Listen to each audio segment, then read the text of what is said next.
Welcome to Let's Plunge, the podcast where we move past small talk and into real connection.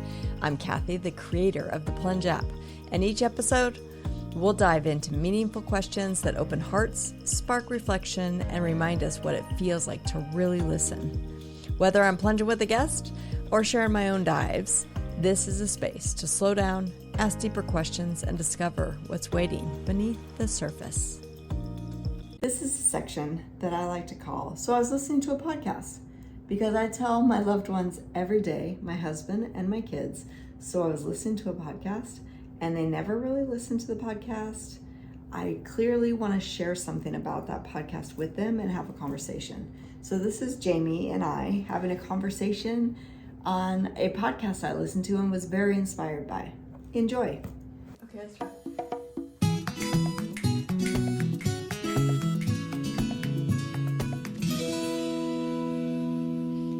Maybe this is a good time to tell you I was listening to a podcast, James.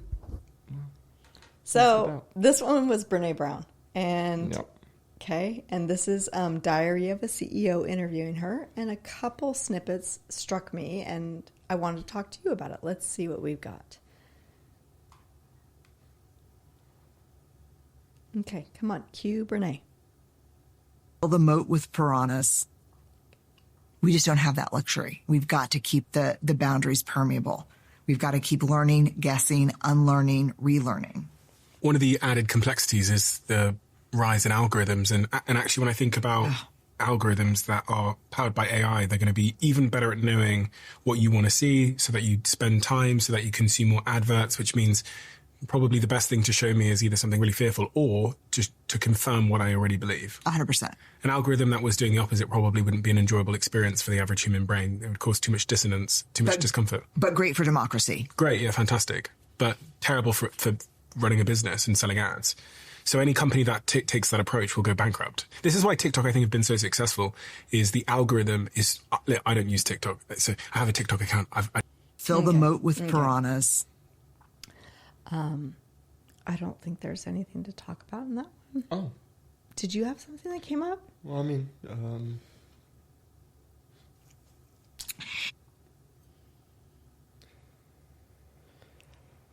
I would say I experienced it firsthand starting at, I started with an iPhone or an iPod. I think I had an iPod hand-me-down from Trey. So I really went through the start to finish of how it evolved. Like the iFunny, like it all started with quick scrolling. Facebook has always looked the same. And then Instagram came in and Snapchat had its own developments of how social media it got quicker, more videos, like you can read the text at the same time you're watching it. Like it's just... And then two screens going at the same time. Like you just have, everybody is competing to show you something on social media. Totally. And with the amount of people on that space, whatever they're competing to show you, it has just like snowballed more and more. And it's going to get... This will perfectly lead to her next one, because this is the part I really want to get to with you, I think. And when I was done... for commercial reasons, someone on my team immediately said, geez, this is like if you can train people in these things, this is really important. And the first thing I thought was, fuck that, my kids. Train shmame. Yeah, I get it. It's important. Like we'll develop some instrumentation, measure it. We'll train folks in it. I think it's trainable. It's teachable. It's measurable. But really, I want this for my kids. I want my kids to know systems thinking. I want my kids to know anticipatory thinking, situational awareness, temporal awareness. I want my kids to have this complex set of skills. Do I want them to have jobs one day where all they're worried about is shareholder value? Really, no. I want them to own their mind, own their intellect, own their attention, and own their focus. I want them to read. I want them to understand history. I want them to develop pattern recognition skills, because these are the skills of the future. I want them to be able to hold the tension of nuance and paradox when everything in their brain is saying, pick one, reconcile, I'm uncomfortable. Pick one, reconcile, I'm uncomfortable. That's neurobiology. In those 20 years of your... Did I get vapors listening to that? Yeah, I did. You're a mom. Yeah. What do you think and feel listening to that? I'd like to hear yours first as a mother. Okay. Ooh, I'm going to cry, though. Dang. Dang! I want those things for you, too. Mm-hmm. This is probably crying left over from yesterday that we're talking intimately, which means I can feel. Mm-hmm. But listening to it also, when I first listened to it, it's like, ooh, yeah, good thoughts. Like, who knew my kids' attention would be the thing that's for sale one day? And what would I do to help them be present enough with themselves so that they can navigate that world? It's not all or nothing, right? I love that she said to be able to hold nuances and polarities, because I feel like I'm a walking polarity and feel like I try to articulate that a lot around you guys. Mm-hmm. To hold both things can be true, and have curiosity and change my mind, to not be in like the all or nothing and try to pick one, like she's kind of saying at the end of that. Mm-hmm. Like, I want certainty. I need certainty. Mm.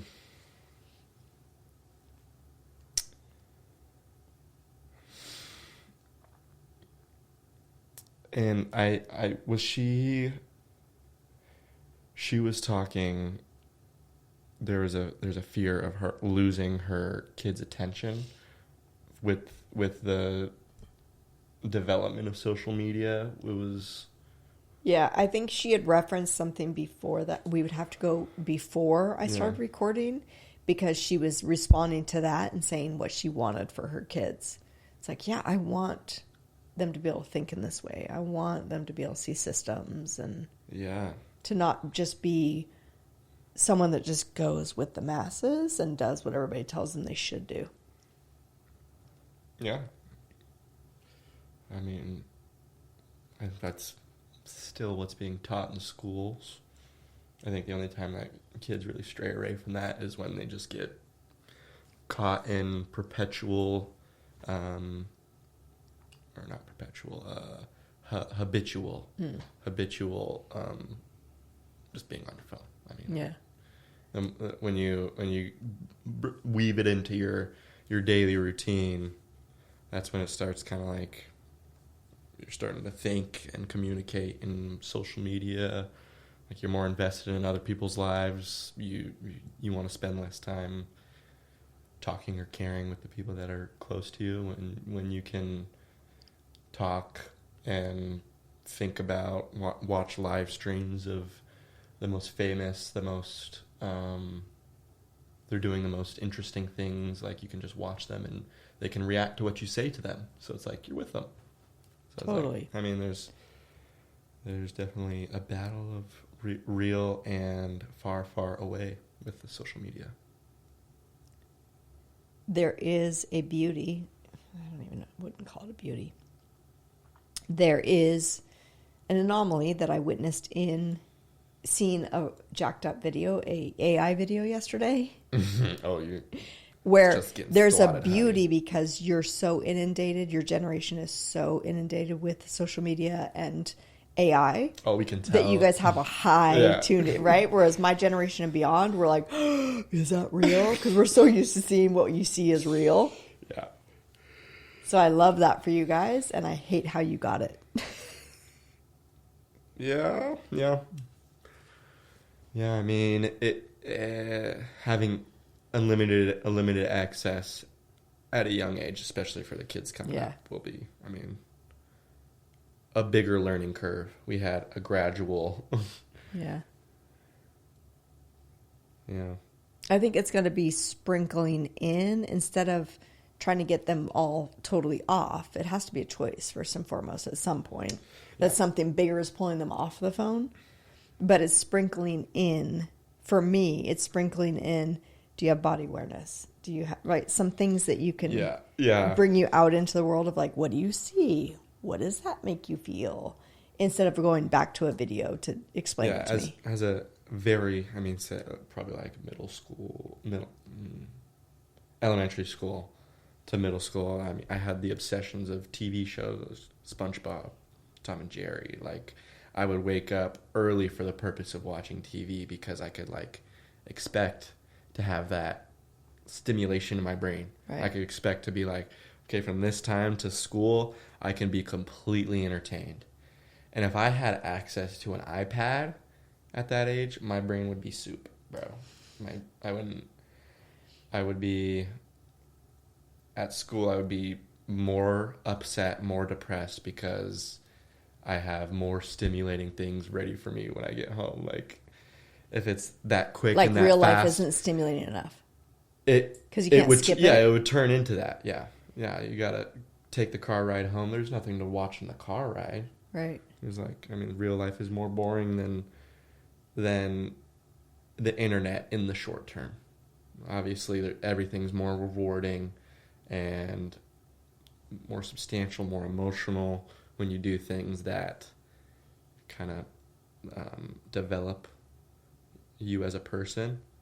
But so you saying that your brain would have been souped, I'm assuming that's a negative thing. Yeah, I'm saying that if I had access to unlimited media at that age of... So we've got toddlers now with 100% access. Toddlers. I'd say, middle school, anywhere I would end up with worse friend-making skills. Okay, so talk about the things that would be worse, that are like, you're looking at it going, ooh. I feel like I would be worse at talking to adults, for sure. Yeah. I think that would be a substantial one. Like, you could still, if you have somebody in front of you that has also watched the same stupid video that you watched, then there's something to talk about there. Like, you can still make friends being on social media, and arguably you can make more friends on social media, but how real is it? Right. I think also what would be worse, I would be... Higher anxiety. Okay. Worse in my body. Like, I wouldn't be as excited to do physical activity. Like, I'm excited to go to the gym. I'm excited to go play a game with friends. I feel like that would be much less. I'd be excited to go play a video game with friends. Not that that's a bad thing, but in your body's eye, that's a bad thing. Right. Okay. You're sitting down. Yeah. So it's a negative thing to not be moving around as a child, because that's your... To our Oura Ring, it's telling us, get up. Yeah. It's been 1 hour. As evolution has shown you that, like, you should be developing your fine motor skills at a young age, because that's the best time to do it. Right. So if you have an iPad. But without that perspective, right? That kid doesn't have that perspective. You've already even got more of it. You can learn all that, or you could watch Coco Melon. I'm watching Coco Melon personally if I'm him. So. I don't know Coco Melon. Coco Melon is like, I'd say in the Dora the Explorer, Blue's Clues area. So if I was younger, you'd know him. I mean, this is the commitment that I signed up for as a mom. It's like, ooh, their worlds are on SpongeBob. I better know SpongeBob. Yeah. So, you could name a bunch of TV shows. And I watched them all. It would be a different game if I had an iPad or I had social media or whatever. But there is, like, parental lock. As AI develops, as social media develops, there's going to be companies that develop I love that you think there's going to be blockers, but your generation, and especially the next generation then, is going to be way too savvy, more savvy than the parents locking it to unlock it. I think you should make it a goal to be, if you're going to have kids in my generation, you should make it a goal to be savvy enough to navigate the, what's the word for electronic world? Parental restraints. You just have to be smart enough to to know the electronic world. Like banking is electronic. Like Yeah. half your world is electronic now. So you have to have that responsibility for your children. And a part of that is being smarter than a toddler about tech. So that's the first step, is be smarter than them, have the locks, there's things you can do that they don't know the passwords. Like you can do it. So just, it is alarming. So don't it's scary. fight tech. You got to know it, because they're going to be on tech, period. Yes. Yeah. You have to learn for sure if you want to, I've got one last video. Let's see where it takes us. Okay. All right. Not playing.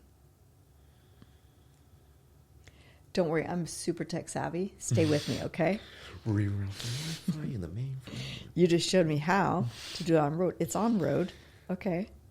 Then why isn't it playing? Maybe, is it on Instagram or something? Mm-hmm. Belong to yourself first.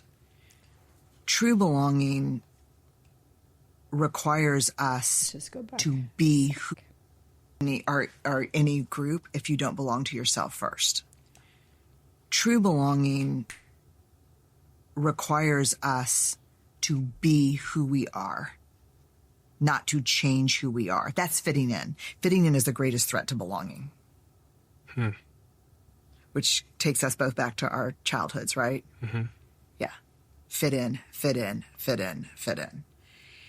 The problem is that chameleon kind of skill set means that in order to fit in, the first person you betray is yourself. Yeah. I mean, I would agree with that. I would agree with that, with the only caveat of, if I feel like it's okay to change who you are based on the people around you if you're happy. Like if you're enjoying your time. I mean, if I go and I want to be a world-renowned chef or whatever, I have some hobby, and in order to do that, you go around them and you're like, you're clearly different. I've been playing basketball my whole life. I'm an athlete. Like I don't really fit in this, but in order to be happy, I'm gonna change who I am a little bit. And as long as I'm not like compromising yourself, I guess that's what she's saying. That's what she's saying, that you're not going to compromise your values. Stay true to your values. Yes. I see. Yeah. That's it. I thought that was brilliant, and it's literally in complete alignment with Plunge, because I want to be able to get people to be in the depth of conversations, to get closer to conversations about their values. Because when we're up in here in the blimp, for me, the conversations are more about wanting to fit in. I might change myself in order to fit into this moment. But if you get me in the depth and into my heart, into who I am, then I'm going to share what I feel. I'm going to share more of my values. Alarion, I had a conversation with Alarion the other day, and he gave me some very inspiring insight and food for thought for me. He was talking again about him being raised in a matriarchal society.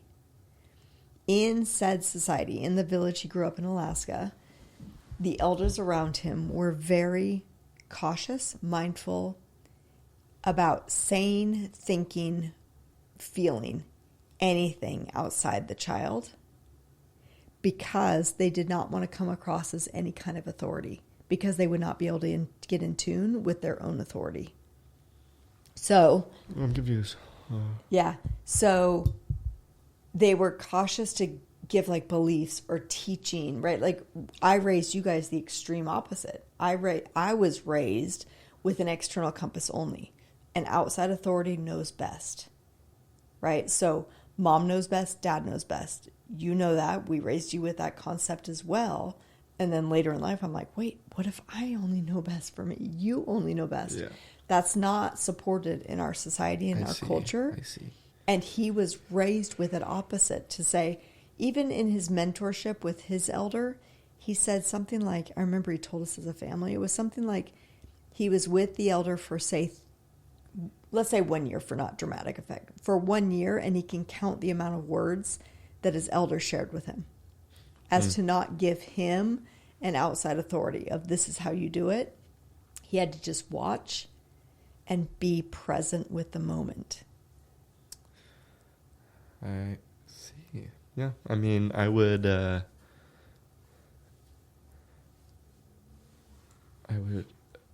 as a kid, I would appreciate having the ability to learn that way. I have regrets as a parent. Yeah. I mean, I'm not holding regrets till the day I die kind of feeling, because I'm reparenting myself as well. Yeah. But I wish we had that essence and that wisdom at the time to say, I know you want me to know this, especially through high school and you feeling depressed and wanting to know whether or not you wanted to play basketball or not, right? Yeah. Like, I wish it would have been like... What I think about that is if I was born in a lower populated village like that, I think it would be like a more gracious experience to learn that way than if you were to learn the same way here. Totally. Just like... Or to shift overnight. Yeah. I mean... But I think there's medicine in how he was raised that we can bring to our dynamic. Yeah. It wouldn't work here, but definitely bringing in aspects would make more experiences my healthy. feeling of just trying to raise everybody's agency. Yeah. Yeah, I think